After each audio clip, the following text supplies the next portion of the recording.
विकारों को सहन करने की बात, इससे बढ़कर कोई तपस्या नहीं है। खोजने की जरूरत नहीं तपस्या, इसको सह जाओ।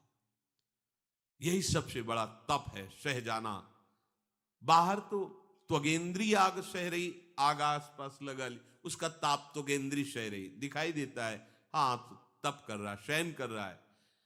लेकिन वो एक त्वगेंद्री के दाह को सह जाना कोई खास बात नहीं है। इंद्रियों के भी ऊपर जो विराजमान ये मन है, मन के ऊपर विराजमान बुद्धि है, इनमें जब कामाग्नि का आवेश हो, क्रोधाग्नि का आवेश हो, इनके ताप को सह जाए, वही तपस्वी है, वही तपस्वी है। अगर ये सहना नहीं आया तो तपस्या नहीं। और ये कोई अहंकार से सह नहीं सकता। भगवान कह रहे हैं वो तपस्या मैं हूं। इसलिए भगवान की शरण में होकर उनको पुकारते हैं तो वो कृपा करके तप रूप से हृदय में आ जाते हैं। और ये सहनशीलता भगवत प्रदत्त होती है, फिर उसे कोई गिरा नहीं सकता। उसको ज्यादा विचार नहीं करना पड़ा काम त्यागने के लिए। क्रोध को सहने के लिए उसे कोई सूत्र नहीं पढ़ने पड़े, क्योंकि भगवान का शरणागत है, सह गया। ये बड़ी बात है। गोदावरी से स्नान करके आ रहे हैं, ऊपर से थूक दिया, फिर स्नान करने चले गए, फिर थूक दिया, आए थे उसी वही रास्ता था, 100 बार थूका। देखो महात्मा की महिमा, एक 100 बार थूका, 100 बार स्नान करके कुछ नहीं बोले, देखा भी नहीं। और उसको लगा कि नीचे उतर के आए, साष्टांग दंडवत है, क्षमा कर दो महाराज, गलती हुई। देखो क्षमा में कितनी सामर्थ्य है। कुछ नहीं कहा, देखा भी नहीं। उनका भैया तुमसे गलती क्या हुई? आपके ऊपर थूका। नहीं, ये तो कृपा की। हम बहुत त्रिकाल स्नान करते, पर आपकी कृपा से कुछ ही समय में 100 बार हमें अवगाहन करने का अवसर मिला। ये तो आपकी कृपा हुई। ये देखो, ये है तपस्या। जरा भी क्रोध नहीं आने दिया, जरा भी हृदय मलिन नहीं हुआ। इसी से भगवान प्रसन्न होते हैं। जो जितना सहनशील है उतना ही वो महान महात्मा होता है। महात्मा भगवत प्रिय होता है, भगवान का लाडला बनता है। देखो हमने सब मनुष्य शरीर मिला, हरि स्वरूप आचार्यों की शरणागति मिली, भगवत मार्ग मिला, हमको चूकना नहीं है। ये तपस्या अहंकार में क्षमता नहीं है कि सह जाए। ये तप केवल भगवत प्रदत्त होता है। जो प्रभु का शरणागत है, प्रभु के आश्रित है, उसमें सामर्थ्य आती है। सोचो, एकांत जंगल है, पर्णकुटी के अंदर जवान स्त्री जो वैश्या है, वो गई ही है भ्रष्ट करने के लिए, लेकिन हरिदास जी के मुख से निरंतर हरिनाम चल रहा है। 3 दिन तक वो अपना प्रभाव दिखाना चाहा, कोई प्रभाव नहीं पड़ा। ये देखो, ये है तप, ये है भगवान की सामर्थ्य। किंचन मात्र भी उनके हृदय में कहीं ऐसा आकर्षण नहीं हुआ, ये 9 युवती है, ये ऐसा। जो भगवद आश्रित है तो भगवान उसका तप बन जा। बड़े से बड़े कष्ट में उसको कोई विचलित नहीं कर सकता जो भगवद आश्रित है। ये तप, ये सहनशीलता भगवान प्रदान, ये स्वयं भगवान बन करके आते हैं। तप भगवान कहते हैं मेरा स्वरूप है। अगर ये सामर्थ्य आप में आ रही तो अहम को आगे मत रखना। अगर थोड़ा भी आप काम पर विजय प्राप्त कर रहे हैं, क्रोध पर विजय प्राप्त कर रहे हैं, तो श्री भगवान के बल से, प्रभु के बल से, थोड़ा संयम से आप ठीक चलने लगे, अहम को आगे मत करना। अहम को आगे आप किए, इसका लक्षण दूसरे में आपको दिखाई देने लगे। मैं ठीक चल रहा हूं, ये देखो गलत चल रहा है। जहां ऐसा दिखने लगे तो समझ लेना कि अब मेरी गिरने की स्थिति आ रही है। भयभीत हो जाओ, डर जाओ। अहम को आगे करोगे, गिर जाओगे। वास्तविक सहनशीलता, द्वंद्वों को सहने के सामर्थ्य श्री भगवान के प्रसाद से मिलती है, उनकी कृपा से मिलती है। बीजम मां सर्वभूतानां विद्धि पार्थ सनातनम बुद्धिर्बुद्धिमतामस्मि तेजस्तेजस्विनामहम। हे प्रथानंदन, संपूर्ण प्राणियों का अनादि बीज मैं हूं। बुद्धिमताम बुद्धि, समस्त बुद्धिमानों की बुद्धि मैं हूं। तेजस्विनाम तेजः, समस्त तेजस्वियों का तेज मैं हूं। भगवान कह रहे मैं अविनाशी बीज हूं, अर्थात सब मेरे से ही प्रकट हुए हैं। सबका कारण मैं हूं। सब मेरे से प्रकट हुए हैं, मेरे में रहते हैं, मेरे में ही समा जाते हैं। मेरे बिना किसी का कोई अस्तित्व नहीं।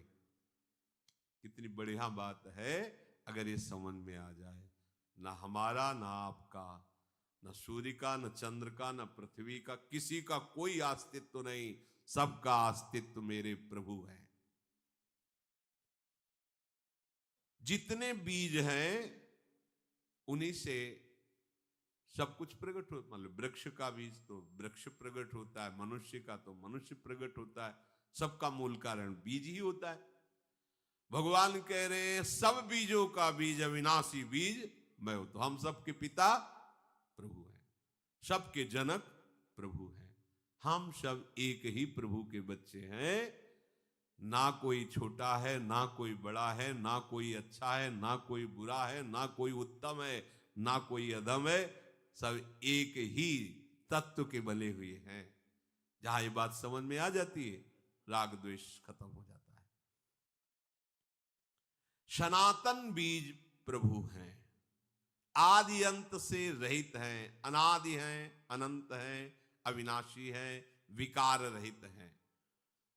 जगत का प्रकट होना, जगत का प्रकाशक होना, जगत का उत्पादन करना, जगत को धारण करना, जगत को लय करना, ये सब प्रभु हैं। प्रभु कह रहे बुद्धिर बुद्धिमतामस्मि, बुद्धिमानों में बुद्धि मैं हूं। बुद्धि के कारण प्रभु हैं। अगर बुद्धि में प्रभु ना हो तो उसे बुद्धि कहते नहीं, उसे कुबुद्धि कहते हैं। देखो ना, अपना नाश स्वयं अपने आप कर रहे हैं हम लोग, अपना पतन कर रहे हैं, अपने को दुख में फंसा रहे हैं, और बनते बहुत बुद्धिमान हैं, बहुत बुद्धिमान बनते हैं। ये बुद्धिमान नहीं है। यहां जो भगवान कह रहे हैं बुद्धिमानों में मैं बुद्धि हूं। बुद्धिमान कौन? जो अपने को इस जगत प्रपंच से बचाकर सच्चिदानंद तत्व में जो हमारा स्वरूप है स्थित हो जाए, वही बुद्धिमान है। जो असत संसार का त्याग करके सत स्वरूप प्रभु की प्रेम लीला में डूब जाए, उसी को बुद्धिमान कहते हैं। बुद्धिमान मणि लेता है, कांच नहीं। मणिगण पुंज ब्रजपति छाणत हित हरिवंश कर गए कंच, ये बुद्धिमानी नहीं है, एक बुद्धि है। प्रभु के नाम का विस्मरण करके, प्रभु के आश्रय को छोड़कर किसी वस्तु व्यक्ति का चिंतन, उसका स्मरण, उसका आश्रय, ये बुद्धिमानी नहीं है। प्रभु का आश्रय लेकर प्रभु का निरंतर चिंतन करते हुए प्रभुमय हो जाना, इतना चिंतन गाढ़ हो जाए कि मैं प्रभु का भजन करता हूं ये भी स्मृति न रहे, केवल प्रभु की स्मृति, यह है सच्ची बुद्धिमत्ता। तो बुद्धि में ये बुद्धिमानी कहां से आती? भगवान ही उसकी बुद्धि बन के बैठ जाते हैं। बुद्धिमानों की बुद्धि मैं हूं। तेजस्विनामहम, समस्त तेजस्वियों में मैं हूं। ये दैवी संपदा का एक लक्षण होता है। तेज, अग्नि में दाहिका शक्ति, ये तेज का तात्पर्य है जो तत्व के जीवन मुक्त महापुरुष हैं, भगवान के प्रेमी जन हैं, उनमें एक अलौकिक सामर्थ्य जागृत होती है। उनके समीप जाते ही संसार का राग नष्ट होने लगता है, भगवत भजन में रुचि होने लगती है। असत आचरणों के त्याग का उत्साह, ये उनका तेज है, ये उनका प्रभाव है। वो अगर आज्ञा कर देते, तुम्हारे सामर्थ्य नहीं कि उल्लंघन कर सको, वो बात तुम्हारे पीछे पड़ जाएगी और तुमको सतमार्ग में ले आएगी। इसीलिए भगवान कह रहे हैं वो मैं हूं, तेजस्वियों का तेज, उनका प्रभाव मैं हूं, वो भगवत प्रभाव ही है। ये प्रभु क्यों वर्णन कर रहे हैं अर्जुन जी को? अनन्य चिंतन के लिए। कोई तेजस्वी दिखाई दिया, प्रभाव वाला दिखाई दिया, तो हमें किसी वस्तु व्यक्ति के गुण में नहीं फंसना। मेरे प्रभु हैं, इसका प्रभाव मेरे प्रभु हैं, इसका तेज मेरे प्रभु हैं। और कोई भी तेजस्वी या कोई भी प्रभाववान तभी होता है जब वो प्रभु में जितना तन्मय होगा उतने उसका प्रभाव होगा। बलम बलवताम चाहम काम राग विवर्जितम धर्मा विरुद्धो भूतेषु कामोस्मि भरतर्षभ। हे भरतवंशियों में श्रेष्ठ अर्जुन, बलवानों में काम और राग से रहित बल मैं हूं, प्राणियों में धर्मयुक्त काम मैं हूं। बलम बलवताम चाहम काम राग विवर्जितम। ये बात समझनी है। आप में जो कामादि को रोकने का बल है वो भगवान का है। हम इस बल का प्रयोग कहां से करते? भोगने में करते हैं, रोकने में नहीं करते। ये बल हमें मिला है मुक्त होने के लिए, वो हम क्या करते? और फंसने वाले कार्य करते हैं। सावधान। आप में जो बल है, बुद्धि बल, शरीर बल, ज्ञान बल, उसका प्रयोग करके इस दलदल से निकल जाओ। इस दलदल में फंसने के लिए बल नहीं दिया गया है। आपको जो विवेक मिला, बुद्धि मिली, बल मिला, निकल जाने के लिए। अभी मंद बुद्धि, इसलिए आप समझ नहीं पा रहे कितना भयावह संकट है सामने, नहीं समझ पा रहे। अगर भगवत प्राप्ति नहीं हुई, इस जन्म में भजन नहीं बन पाया, पता नहीं किस योनि में जाना पड़ेगा।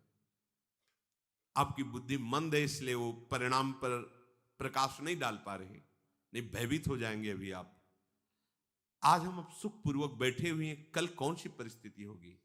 सांस लेना भी मुश्किल हो जाता है, जीना भी मुश्किल हो जाता है, ऐसे भयानक कष्ट आते हैं, लगता है इससे अच्छा मृत्यु है। पर मृत्यु के बाद क्या हमारा स्वरूप होगा? कोई हम मुक्त थोड़ी हो गए, फिर किसी योनि में डाल दिए जाएंगे, फिर किसी कष्ट भोगने के लिए हमारी तो एक बार हमें चांस मिला निकलने का, और इस चांस को हम कहां खो रहे? भोगों के भोगने में, मनमानी आचरण करने में, अहंकार की पुष्टता में। ठीक बात नहीं है। इसलिए भगवान कह रहे बलम बलवताम चाहम काम राग विवर्जितम। कठिन से कठिन कोई भी परिस्थिति हो, यदि आप प्रभु का आश्रय लिए हो, वो आपको कठिन नहीं लगेगी, क्योंकि वो बल प्रभु होंगे। देखो, शरीर रोग से ग्रसित हो जाए, कोई संसार में तुम्हारा साथ न दे, भारी से भारी प्रतिकूल परिस्थिति, पर आपके हृदय में जो एक उत्साह है ना, वो भगवान होते हैं। बलम बलवताम, नहीं नहीं नहीं, मुझे कोई परास्त नहीं कर, मैं भगवत विस्मरण नहीं कर सकता, अन्य का आश्रय नहीं ले सकता, प्राण त्याग देना सहज है, पर मैं ऐसा नहीं कर सकता। भूल न दे कुमारक पांव, ये बल भगवान है, ये आप में है। आप इसका दुरुपयोग कर रहे हैं, इसलिए आप इसे समझ नहीं पा रहे। जहां कोई विकार, जहां कोई कठिन परिस्थिति, प्रतिकूलता आई, आप भूल जाते हैं अपने प्रभु को और आप गिर जाते हैं। नहीं, आप में बड़ा बल है, क्योंकि आप बल समुद्र प्रभु के अंश हैं, और आप में वो बल प्रभु ने दिया है। आप कर सकते हैं, आप हिम्मत कीजिए। जो आप राग में बल प्रयोग कर रहे हैं, काम में बल का प्रयोग कर रहे हैं, उसी को अनुराग और निष्कामता की तरफ प्रयोग कीजिए। अभी आनंद समुद्र में डूब जाएंगे। आसक्ति रहित, कामना रहित, शुद्ध निर्मल उत्साह प्रतिपल भजन का ये भगवान का बल है। यहां कामना युक्त प्रतिपल भोगों को भोगने के लिए उत्साह हम बढ़ा रहे हैं। खूब भोग सामग्री एकत्रित हो जाए, कैसे होगी? धन से। धन कैसे मिलेगा? जैसे भी मिले। अच्छा, धन मिला, धन मिले, भोग सामग्री मिले, भोग सामग्री मिली, किसके लिए? जीवन के लिए। तो इस जीवन का उद्देश्य क्या है? जी किसके लिए रहे हो? भोगों को भोगने के लिए। ये अस्तित्व है, ये हमारा क्रम है? नहीं, जीवन है प्रभु के लिए। ये सब जीने के साधन है, वो प्रारब्ध में पहले ही निश्चित है। अन मांगे आगे आवेगो, जीव पल लागे पल को, श्री स्वामी हरदास जी कह रहे हैं। मति बंछे रे मति बंछे, तिल तिल धन को, अन मांगे आगे आवेगो, जीव पल लागे पल को। बस तू तो इस जीवन का लाभ ले ले। ये जीवन किसके लिए? प्रभु के लिए।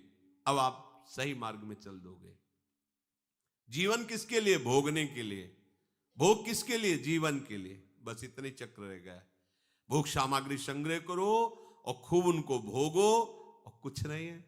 जैसे स्वप्न का विलास, ऐसे खाली के खाली, रीते के रीते रहते, तृष्णा और बढ़ जाती, भोग वासना और बढ़ जाती, और भोगा शक्ति ऐसी दुर्दशा कर देती है, भोगने लायक नहीं रहते, पर उसी का चिंतन, उसी की जलन, उसी में पूरा जीवन व्यतीत कर देते हैं। बलवताम बलम, भगवान का बल आप में है। आप भगवान के बच्चे हो, आप भगवान के अंश हो, आप भगवत स्वरूप हो। आप अपने बल का प्रयोग कीजिए। कर रहे हैं, पर भोगने में नहीं, प्रभु की प्राप्ति में, इन पर विजय प्राप्त करने में। शास्त्र के अनुसार आपका जीवन हो जाए, भगवत प्रियता के लिए आपकी चेष्टा हो जाए।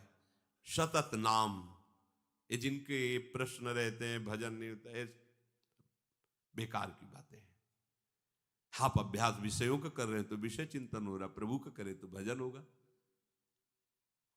एक स्थिति आती है, फिर भजन करना नहीं पड़ता। जैसे हर नस नाड़ी में रक्त का प्रवाह दौड़ रहा है, दिल की धड़कन स्वयं हो रही है, सांस स्वयं आ जा रही है, ऐसे भजन छा जाता है। भजन करना थोड़ी पड़ता है फिर। पर यहां तक पहुंचने के लिए विषय क्रिया, विषय चिंतन त्याग करके निरंतर भजन का अभ्यास, तब आपकी रोम रोम जब रग रग बोले, तब कुछ स्वाद नाम को पावे। नस नाड़ियों में जैसे रक्त दौड़ रहा है, भजनानंदी के नाम रक्त के साथ दौड़ता है। देखो ना, कंडा थाप रही तो कंडा बोल रहा है विठ्ठल विठ्ठल, उसमें गूंज रहा है विठ्ठल। ये सब अपार बलशाली महापुरुष हैं। क्या बल है इनका? प्रभु, प्रभु इनके बल है। हम लोग इस बल का दुरुपयोग करते हैं, इस बल को आसुरी भाव में प्रयोग कर, बलपूर्वक किसी का स्वत अपहरण करना, किसी को दुख पहुंचाना, अपनी इंद्रियों को भोगों में अपने बल का प्रयोग करना, ये हमारे नाश का कारण बन रहा है। भगवान ने हमें ये जो बल दिया है, ये राग रहित होने के लिए है, ये दूसरों को सुख प्रदान करने के लिए है, ये काम आदि वेगों को सहने के लिए बल, ये बल है हमारा। हम टूट जाएं, हम निराश हो जाएं, उदास हो जाएं, कैसी परिस्थिति में हमें डाल देते हैं ये भोग कामनाएं, भोग चिंतन। स्वयं आत्महत्या करने के लिए तैयार हो जाता है। इतना अमूल्य जीवन ऐसे ऐसे नष्ट करने के लिए, इतना जिस मन का दुलार करता रहा, वही मन उसको ऐसी परिस्थिति में पहुंचा देता है कि जीवन भार लगने लगता है। सावधान हो जाओ।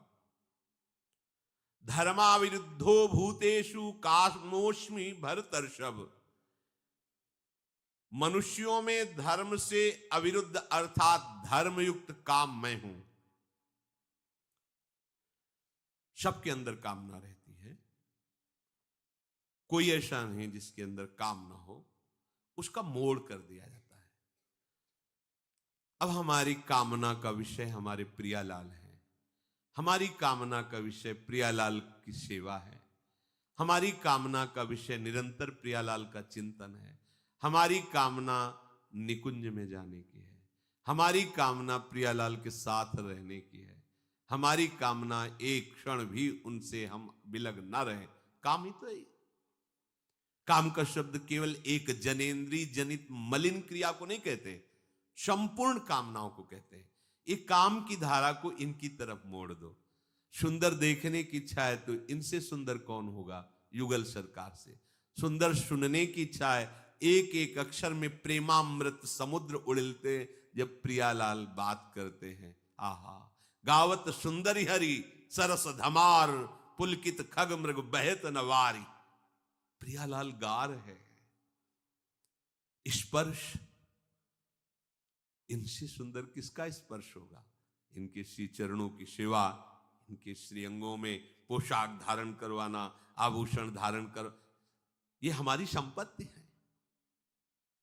ये दंपत्ति हमारी संपत्ति है। जैसे अपनी संपत्ति में कोई भय नहीं होता, ऐसे ही हमारी संपत्ति प्रियालाल हमारे खिलौना है। श्यामा श्याम ये हमारे खिलौना है, ये हमारे जीवन धन है, ये हमारे प्राण है, ये हमारे मित्र है, ये हमारे सर्वस्व है। कामना को मोड़िए इधर। इनसे बढ़िया प्रीतम कौन होगा? इनसे बड़ा धनी कौन होगा? और ये सब होते हुए भी बहुत प्यार करते हैं। जो कोई थोड़ा भी इनसे प्यार कर ले, बहुत प्यार करते हैं। आप सोचिए जरा, अर्जुन जी भी भगवान के अंश ही है ना। किसी पार्षद को अपने सारथी को कह देते कि रथा की, जो समस्त दिव्य शक्तियों से संपन्न भगवान के सारथी, लेकिन भगवान स्वयं सारथी बन गए। किसी एक पार्षद को भेज देते, जाओ सेन नाई का सब काम बना दो, एक क्षण में बना दो। राजा को वैसे ही सब। आप गए राजा के चरण चाप रहे, तेल मालिश कर रहे हैं, पार्षद को नहीं भेजा। माधवदास बाबू आप मल भरी लंगोटी धो रहे हैं, त्रिलोचन जी के आप नौकर बनकर। ऐसा स्वामी कौन होगा प्यार करने वाला? इतना बड़ा महान ईश्वर होते हुए अपने दास के लिए इतना गिर जाना, कैसे इनकी कोई कृपा का वर्णन करे? सोचो, इतना नीचे उतर कर सेवा करना, इतना और इतने बड़े बड़े सामर्थ्यशाली। अगर एक पार्षद अपने स्वरूप में आ जाए तो त्रिभुवन में कोई उनके सामने खड़ा होने वाला नहीं, क्योंकि भगवान के दिव्य अस्त्रों से संपन्न भगवान के दिव्य पार्षद। यमदूतों के सामने कोई ठहर सके किसी की सामर्थ्य है? पर नारायण अपने बच्चे के लिए आवाज निकली ऐसी, भगवान की पार्षद आग थर थर कांप रहे थे यमदूत, केवल दर्शन मात्र से। ऐसे थोड़ी, ऐसे स्वामी इन पार्षद, ये सब शक्तियां ही तो है, माया आदि अनंत शक्तियां। आप प्रभु स्वयं सेवकाई कर रहे, अपने भक्ति की सेवकाई कर रहे हैं।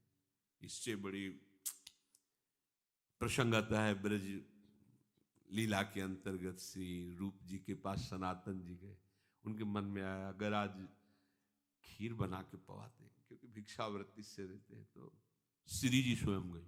वर्णन आता, कितनी कृपालु स्वामिनी।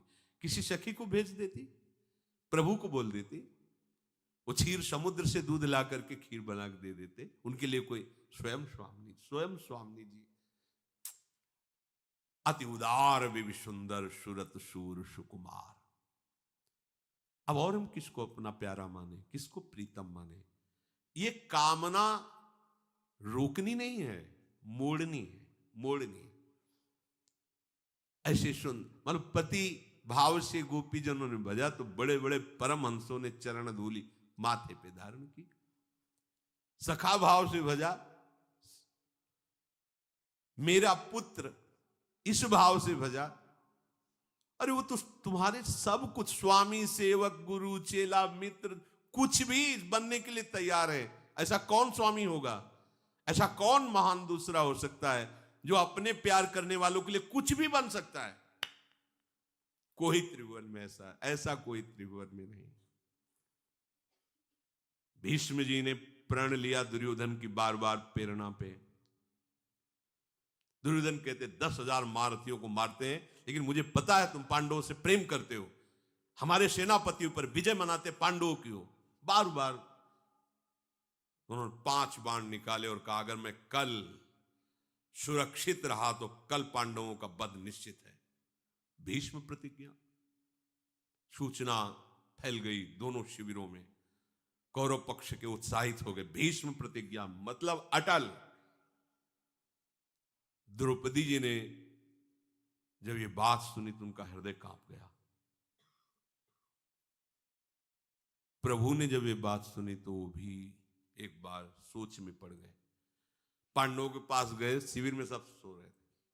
अरे उठो, भीष्म जी ने प्रतिज्ञा की तुम्हारे मारने के लिए। बोले पता है। बोले पता है, फिर तुम सो रहे हो? तो बोले इसलिए सो रहे कि आप जग रहे हो। आप जग रहे हो ना, इसलिए। हमें क्या चलता है, आपको पता है ना? बोले हमें बड़ी चिंता हो रही। बोले इसीलिए हम निश्चिंत है, आपको जो मनमानी करो, हमें कोई परवाह नहीं। यह शरणागति। आपको पता है? बोले हाँ हमें पता है, तभी हम सो रहे हैं चैन से। व्यास भरोसे कुंवर के। हाँ प्रभु। द्रौपदी जी, प्रभु आपके होते हुए चलो चलो अभी चलते हैं, अपनी दासी के कपड़े लाओ।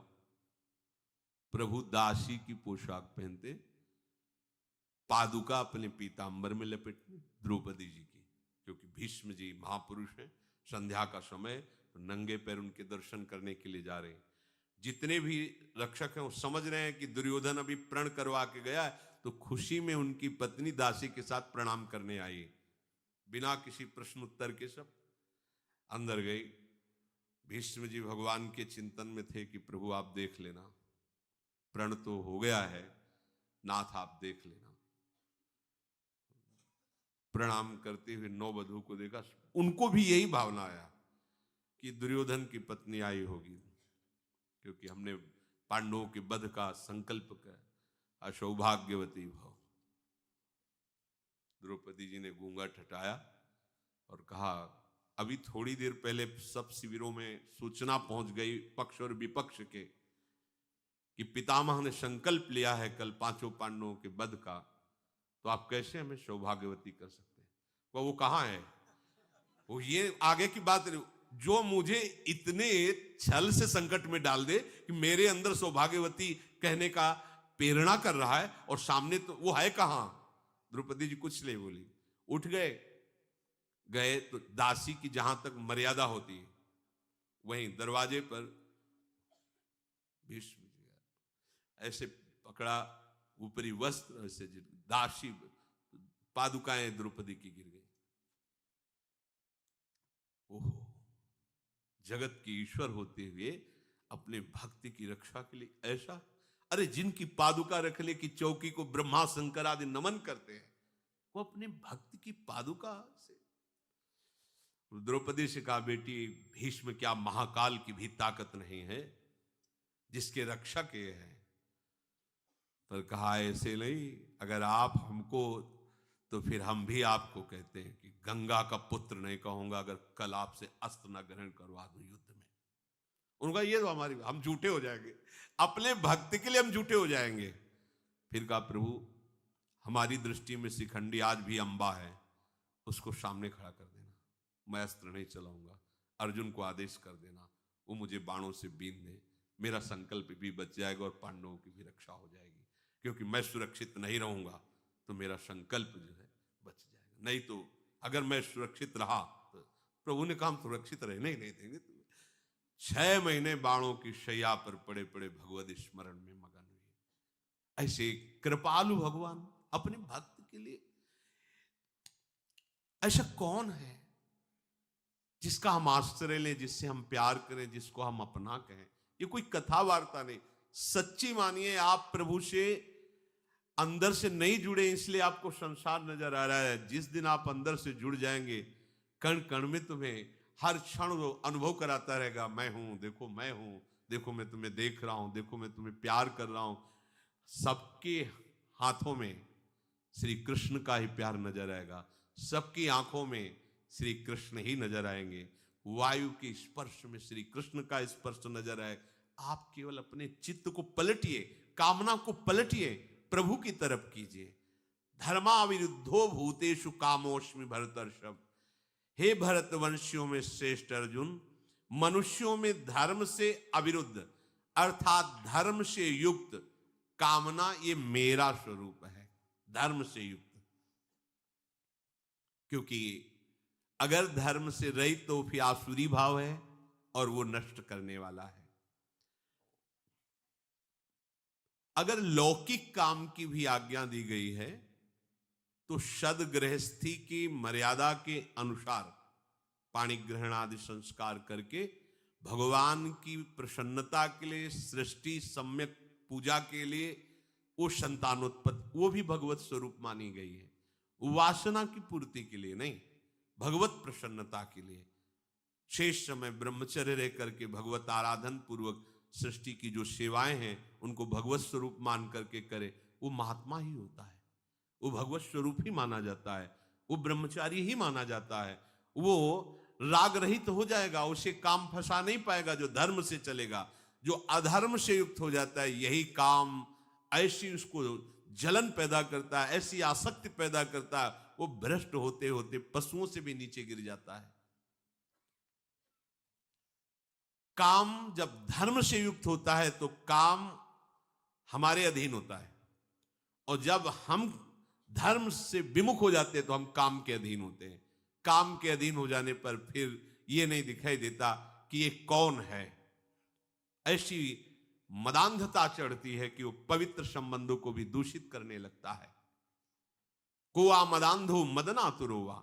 अगर धर्म से युक्त काम है तो काम हमारे अधीन रहेगा, और अगर धर्म का त्याग कर दिया तो हम काम के अधीन हो गए तो फिर आसुरी भाव छा जाएगा, राक्षसी भाव, ये जो हमारी दुर्गति का कारण बनता है, ये काम की अधीनता। काम का तात्पर्य एक ही इंद्रियजन्य नहीं, हमारी कामना धन की हुई, हमारी कामना मान की हुई।